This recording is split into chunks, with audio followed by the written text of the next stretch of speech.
రామాయణం ఒక మహాకావ్యం. అది విష్ణువు యొక్క అవతారమైన శ్రీరాముడి జీవితం మరియు సాహసాలను వివరించే ఒక పురాతన భారతీయ ఇతిహాసం. ఈ రామాయణంలో 24,000 శ్లోకాలున్నాయి. అవి 7 కాండలు, 500 సర్గలుగా విభజించబడ్డాయి. వాల్మీకిచే రచింపబడిన ఈ రామాయణంలోని సర్గలను, వాటి అర్థాలను, వాటి నుంచి మనం ఏం నేర్చుకోవాలి అనే విషయాలను తెలుసుకోవడానికి ప్రయత్నిద్దాం.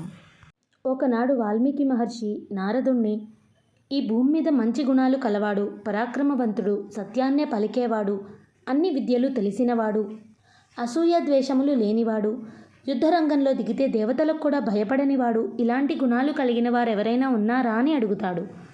అప్పుడు నారదుడు, ఇలాంటి గుణాలు మామూలు మానవుల్లో కనపడవు. కానీ ఈ లోకంలో ఇక్ష్వాకు వంశంలో రాముడు అనే మహాపురుషుడు జన్మించాడు.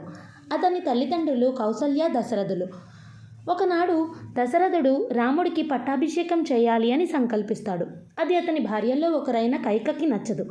అప్పుడు ఆమె తనకు ఎప్పుడో ఇస్తానన్న వరాలను ఇవ్వమని, అందులో ఒకటి రాముడు అడవులకి వెళ్ళాలి అని కోరుకుంటుంది. రాముడు తల్లిదండ్రుల మాటను శిరసా వహించి అడవులకు బయలుదేరతాడు. రామునితో పాటు అతని భార్య అయిన సీత, అతని తమ్ముడు అయిన లక్ష్మణుడు అరణ్యాలకు బయలుదేరతారు. అయోధ్య ప్రజలందరూ రామునితో పాటు గంగా నది వరకు వస్తారు. గంగా నది వరకు వచ్చిన ప్రజలు రాముని ఆదేశం మేరకు అయోధ్య తిరిగి వెళ్ళిపోయారు. ఆ రోజుకి సీతారామలక్ష్మణులు శృంగిబేరిపురంలో గుహుణ్ణి కలుసుకుంటారు. మన్నాడు గంగా నదిని దాటి భరద్వాజ మహర్షి ఆదేశం మేరకు చిత్రకూటం వెళ్ళి అక్కడ పర్ణశాల నిర్మించుకుని ఉంటారు. ఇక్కడ పుత్రవియోగంతో దశరథుడు మరణిస్తాడు. భరతుణ్ణి రాజ్యాభిషిక్తుణ్ణి కమ్మని వశిష్ఠుడు కోరినా తన అన్నగారి ఆజ్ఞ కోసం అన్నగారి దగ్గరికి వెళ్ళి తన తండ్రి మరణ వార్త తెలియజేసి అయోధ్య తిరిగి వచ్చి రాజ్యాన్ని స్వీకరించమని కోరుతాడు. తండ్రి ఆజ్ఞ పాటించడం తన ధర్మం అని అంటే అప్పుడు భరతుడు తన పాదుకలను తీసుకుని అయోధ్య వచ్చి అయోధ్య పక్కన ఉన్న నందిగ్రామానికి వెళ్ళి అక్కడ పాదుకలని ఉంచి రాముడి కోసం ఎదురు చూస్తూ అక్కడ నుండే పరిపాలన సాగిస్తాడు.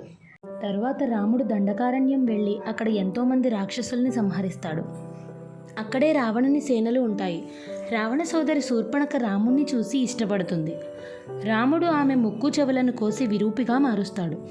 శూర్పణఖ వెళ్ళి రావణాసురుని సైన్యాధిపతులైన ఖర, దూషణ, త్రిశూరులకి తనకు జరిగిన అవమానం గురించి చెప్తుంది.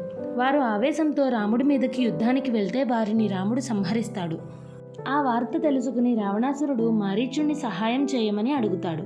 అతను ఒప్పుకోడు. ఖర, దూషణ లాంటి రాక్షసులని సంహరించాడు అంటే అతను మామూలు వ్యక్తి కాదు, అతనితో వైరం వద్దు అని చెప్తాడు. కానీ రావణాసురుడు వినక మారీచుణ్ణి బలవంతంగా ఒప్పించి రాముడు ఉండే ఆశ్రమానికి వెళ్తాడు. మారీచుని సహాయంతో రామలక్ష్మణుల్ని దూరంగా పంపించి సీతను అపహరిస్తాడు. అడ్డు వచ్చిన జటాయువుని సంహరిస్తాడు.